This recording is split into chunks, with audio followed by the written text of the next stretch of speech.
the area or you will be shot. We are slaves, fighting the first battles for freedom. Everyone must take to the streets and fight your oppressors.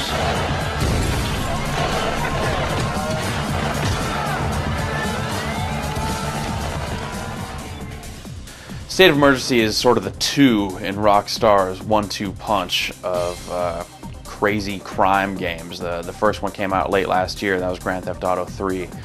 And State of Emergency is a much more action-packed game, whereas GTA 3 was a more story-focused game.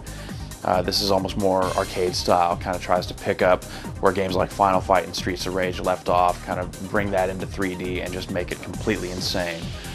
Basically the game revolves around riots. A corporation's taken over the government and they're oppressing the people, so the people are rising up to take back the government and smash as much stuff along the way as they can. There are 2 modes in State of Emergency. The first mode is almost like Crazy Taxi. It's very score focused, it's time driven, so your time is constantly running out and you have to pick up time power-ups and health power-ups to stay alive and keep your time up.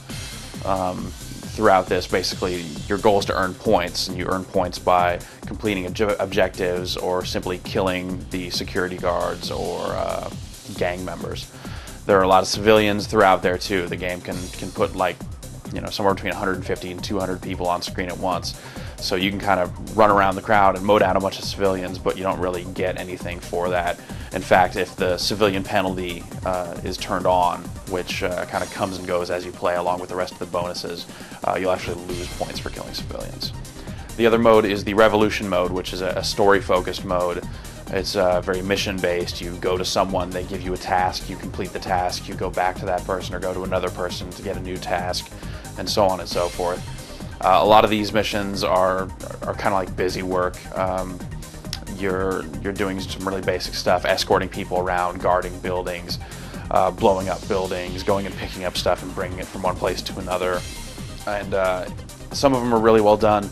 Some of them are really more kind of a trial and error sort of thing, where you have to find the path of least resistance throughout the level to kind of avoid the hot spots, which are full of the cops and then gangs and stuff. So you kind of avoid all that trouble by finding your way through. Probably the most impressive thing about State of Emergency is the graphics. Like I said, it can put a whole lot of people on screen at one time, and it does that without any drop in frame rate. I mean, the models aren't the most detailed models in the world, and this, it's like the storefronts don't look particularly fantastic. But once you see all those people on screen running around, it doesn't slow down at all, and there's explosions and all kinds of stuff going on. It's just total chaos. It feels like an actual riot, and you're kind of there, putting fuel on the fire. It's really a lot of fun, even though the controls are kind of simplistic, punch, kick, real basic combo type stuff. But just the atmosphere that the game provides kind of makes up for most of the game's shortcomings. The only one it doesn't really make up for is the camera.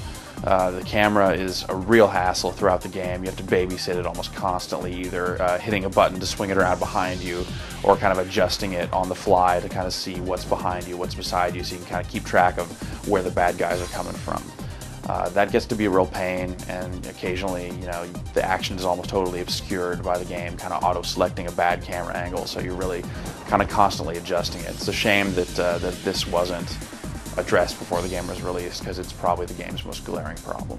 In the end, State of Emergency is, well, I guess I wouldn't call it good, clean fun. It's good, dirty fun. It's, definitely very adult in nature. There's just non-stop destruction and violence.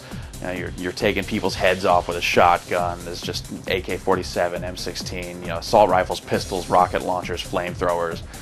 You're running around blowing up buildings with Molotov cocktails, throwing it into crowds full of people, mowing down tons of gangs and, the corporation security forces.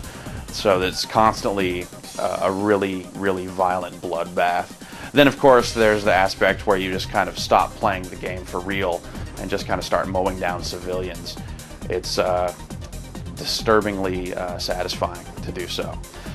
So that pretty much means the game is for adults only, and it's definitely not for the squeamish.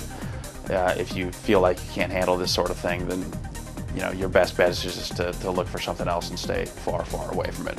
But if you can handle it, it's a lot of fun. It's easy to pick up and play, even if after you've unlocked everything there is to unlock, there's still kind of that thrill of just, you know, sitting down and playing it for a while. It's still pretty exciting, so I'd have to recommend it. Police have imposed a citywide lockdown on areas of Capital City. Violence continues on the streets of Capital City tonight as members of the Freedom Group appear to have launched a full-scale attack on the corporation.